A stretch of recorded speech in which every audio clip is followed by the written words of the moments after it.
तत्सवितुर्वरेण्यं भर्गो देवस्य धीमहि धियो न प्रचोदयात्। ओम त्र्यंबकं यजामहे सुगंधिं पुष्टिवर्धनम् उर्वारुकमिव बन्धनान् मृत्योर्मुक्षीयमामृतात्। मित्रों, मैं रामोद पांडे शास्त्री आज कुमारी वैष्णवी चैनल से विष्णु भगवान के 10वें अवतार कल्कि अवतार की व्याख्या प्रस्तुत करने जा रहा हूँ। हिंदुओं के विभिन्न धार्मिक एवं पौराणिक ग्रंथों में एक उप पुराण कल्कि पुराण है। इस पुराण में भगवान विष्णु के 10वें तथा अंतिम अवतार की भविष्यवाणी है और कहा गया है कि विष्णु को अगला अवतार महाअवतार कल्कि अवतार होंगे। इसके अनुसार 4320वीं सदी में कलयुग के अंत के समय कल्कि अवतार लेंगे। कल्कि जन्म से ही 64 कलाओं से युक्त होंगे। इससे यह स्पष्ट होता है कि उनके जन्म के समय सभी ग्रह उच्च अवस्था में होंगे या मूल त्रिकोण में होंगे। गुरु और शनि अपनी उच्च राशियों में एक ही साथ होंगे, तभी संभव है। कल्कि के अवतार कलयुग व सतयुगों के संधि काल में होगा। भगवान का यह अवतार निष्कलंक भगवान नाम से भी जाना जाएगा। श्रीमद् भागवत पुराण में विष्णु के अवतारों की कथाएं विस्तार पूर्वक वर्णित हैं। भागवत पुराण के 12वें स्कंद के 2 अध्याय में कल्कि अवतार की कथा विस्तार से वर्णित है। स्पष्ट किया गया है। कल्कि अवतार की कथा विस्तार से वर्णित है, जिसमें यह स्पष्ट किया गया है कि संभल ग्राम नगरी में विष्णु यश नामक श्रेष्ठ ब्राह्मण के घर पुत्र के रूप में भगवान कल्कि का जन्म होगा। वह देवदत्त नाम के घोड़े पर आरूढ़ होकर अपनी तलवार से दुष्टों एवं पापियों म्लेच्छों का संहार करेंगे, तभी सतयुग प्रारंभ होगा।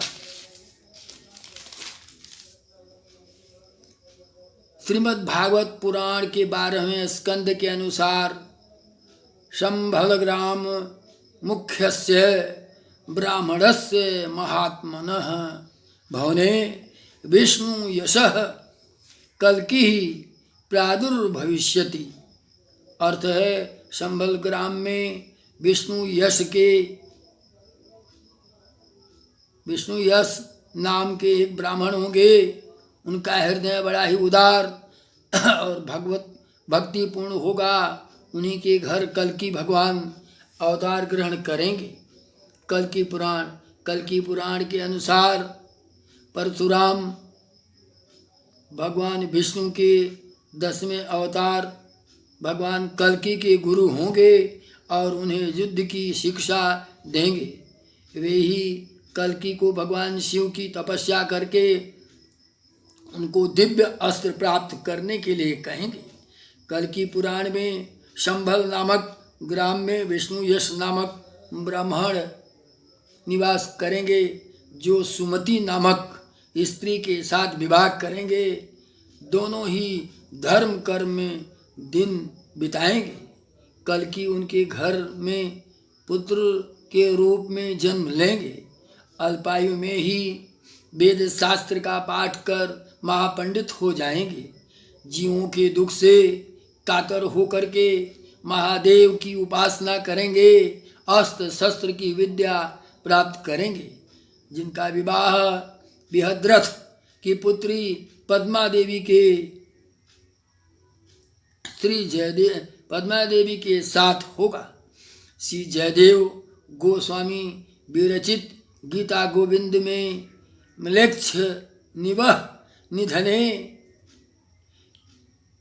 कलयासी करवालम धूमकेतुम इव किम अपि करालम केशवधृत कल्कि शरीर जय जगदीश हरे जय जगदीश्वर है। इसका अनुवाद, हे जगदीश्वर श्री हरि, हे केशी सुदन, अपने कल की रूप धारण कर म्लेच्छों का विनाश करते हुए धूमकेतु के समान भयंकर कृपाण को धारण किया है। आपकी जय हो। 10 अवतारों का श्लोक है। मत्स्य कूर्मो वाराहस्य नारसिंहो अथ वामनः रामो रामस्य रामस्य कृष्णः कल्किश्च ते 10। ये भगवान विष्णु के 10 अवतार हैं। मित्रों, भगवान के कल की रूप धारण करने का उद्देश्य क्या है? वह एक कल की पुरुष था और वो कली पुरुष के विनाश के लिए भगवान ये अवतार धारण कर रहे हैं, जो रावण से भी न मालूम कितने गुना शक्तिशाली है। लेकिन यह पैदा कैसे हुआ, संक्षेप में मैं आपको बताना चाहूँगा। समुद्र मंथन के पश्चात वास्तव में देव और राक्षस दोनों समुद्र मंथन करते हैं। समुद्र मंथन से सर्वप्रथम विष प्राप्त होता है। विष की कुछ बूंदें गिरती हैं और वह कली राक्षस के मुंह में जाके गिरती है। इससे उसका शरीर भस्म हो जाता है, लेकिन पूर्ण रूपेण उसकी मृत्यु नहीं होती है। समुद्र मंथन के पुनः प्रारंभ होने के पश्चात अमृत निकलता है। देव और राक्षस दोनों के बीच छीना झपटी होने से अमृत के कुछ बूंद गिर जाते हैं और कली पुरुष के दादा परदादा उस अमृत को उस कली पुरुष के मुख में डालते हैं और वह पुनर्जीवित हो जाता है। लेकिन उसका भौतिक स्वरूप तो विष से जल चुका था। लेकिन अब कलयुग में पाप कर्म को बढ़ने से उसके भौतिक स्वरूप धीरे धीरे बढ़ेगा। अंत में वह कलयुग के अंत तक उसका भौतिक शरीर पूर्ण प्राप्त कर लेगा और महान राक्षस शक्तिशाली है, पापों का राजा, निश्चित रूप से कल की अवतार में भगवान विष्णु जी इसका हनन करेंगे, इसका विनाश करेंगे, इसका अंत करेंगे। जय माँ भारत, जय माँ जगदम्बा।